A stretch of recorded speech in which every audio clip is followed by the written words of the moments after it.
everybody, it's Matt the Dice Sugar coming to you with another book review.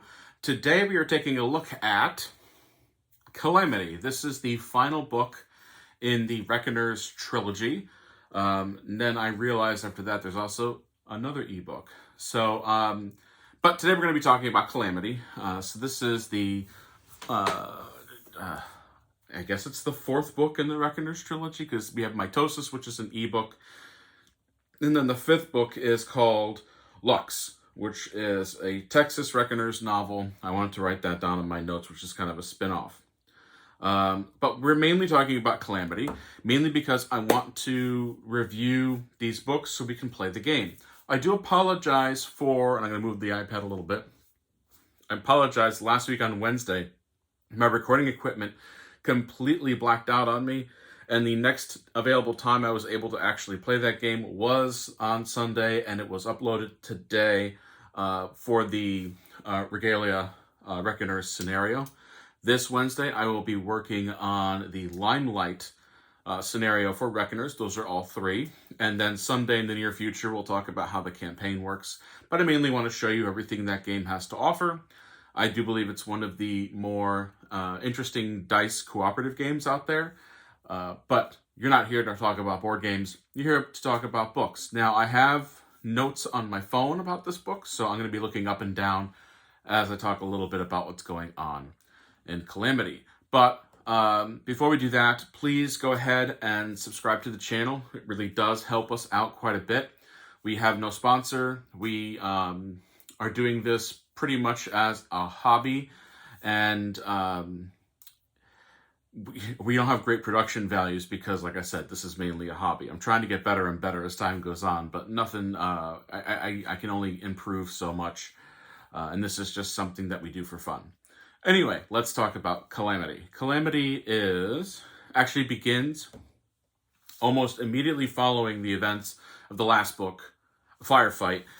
Prof has been taken over by his power, and David's at the head of the Reckoners, and they break in. They're basically broke, which is how it feels half the time in the game.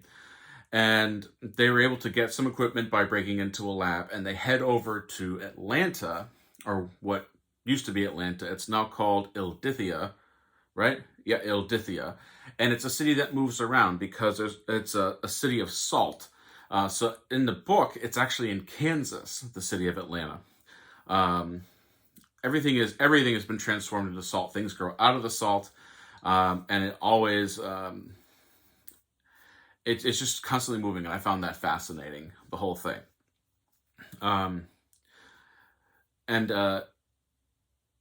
The main epic that's there before Prof is there. We've got Stormwind, and then we've also got Larcener. Now, when Prof is in his epic form, he calls himself Limelight. And Larcener actually has the ability to steal powers away from other epics. However, a fairly lazy individual, and we don't really see that as well as we should. Though we did encounter Larcener in the game this past week, and it was particularly difficult with the powers that he was activating. Now, Limelight is trying to secure Ildithia by hunting down Larcener, and the Reckoners, who eventually are able to find Ildithia, encounter Prof. Megan is able to use her powers while also not succumbing to the evil of what they've got. And we'll find out more about that in just a second. And they eventually find Tia. Tia is still alive. And she made a promise to Prof that if he ever did succumb to his powers, she would kill him. And she's working on a plan to get that done. However, they turn that around. They want to create a rescue attempt and bring Prof back. But Prof's got a bomb from his powers. Then it kind of spirals out, and they're trying to not only rescue Prof but talk to him as well. And eventually they get to this point where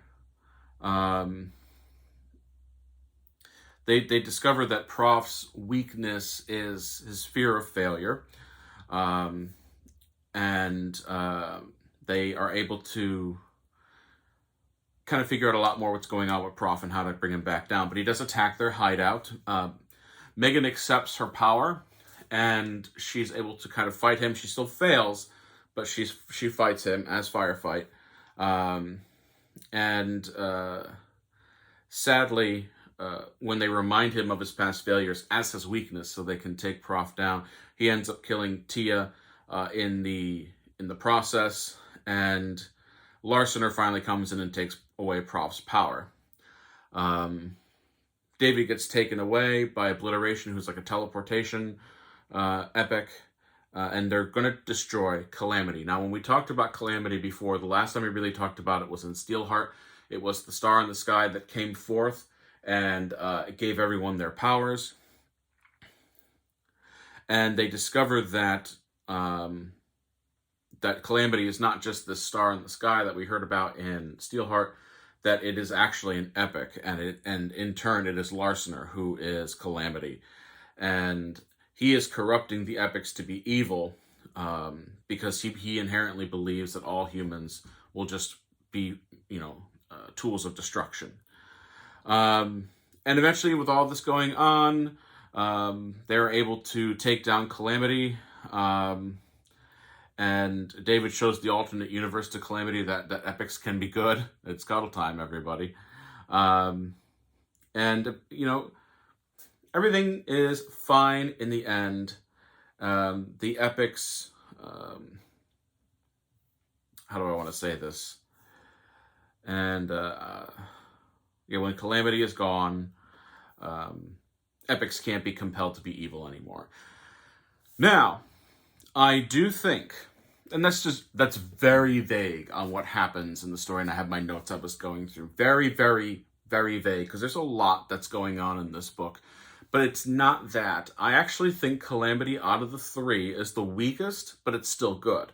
If you had to rank them, I would definitely put Firefight on the top, then Steelheart, and then Calamity. All of which are hovering around that 4 out of 5 star area. I really did enjoy the Reckoners trilogy.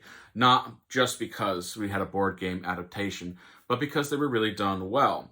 My first exposure to Sanderson, I think I may have mentioned this in the first video, was his work on Wheel of Time.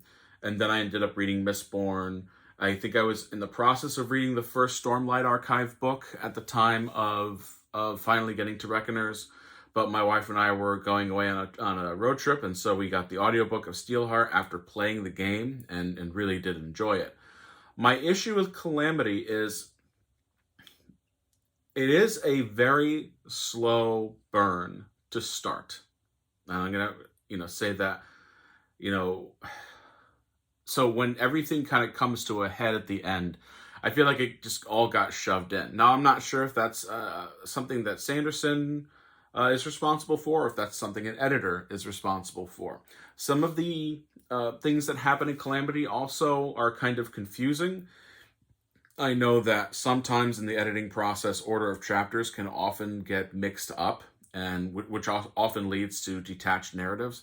And I felt very detached from this narrative. Was I having a good time? Yes. Did I find the story interesting? Absolutely.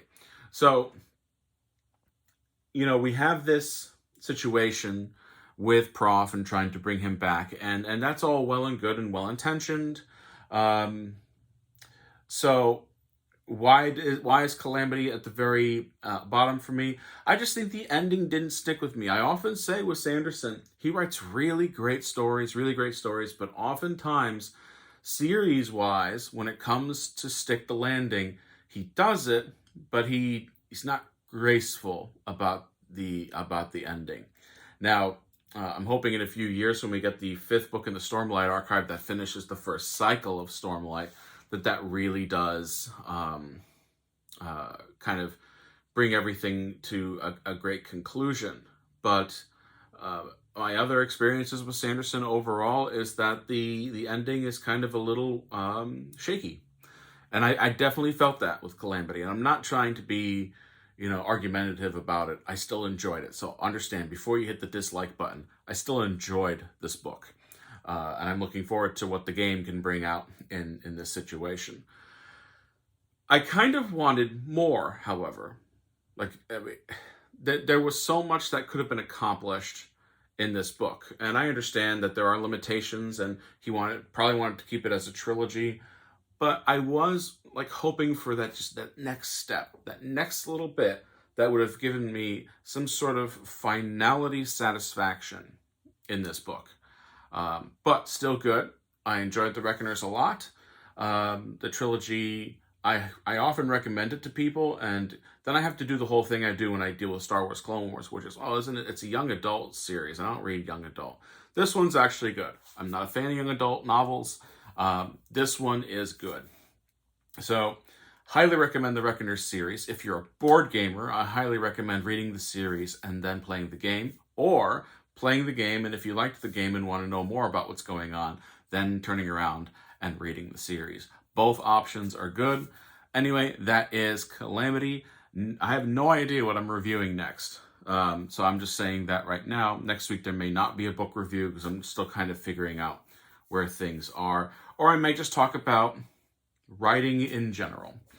And what I'm looking for in a book, what I'm looking for when I write a book.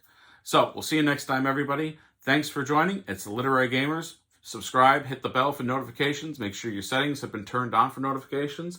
All the things that all the other videos tell you to do. Please support us by subscribing, and we'll see you next time. That is Calamity. Bye, everybody.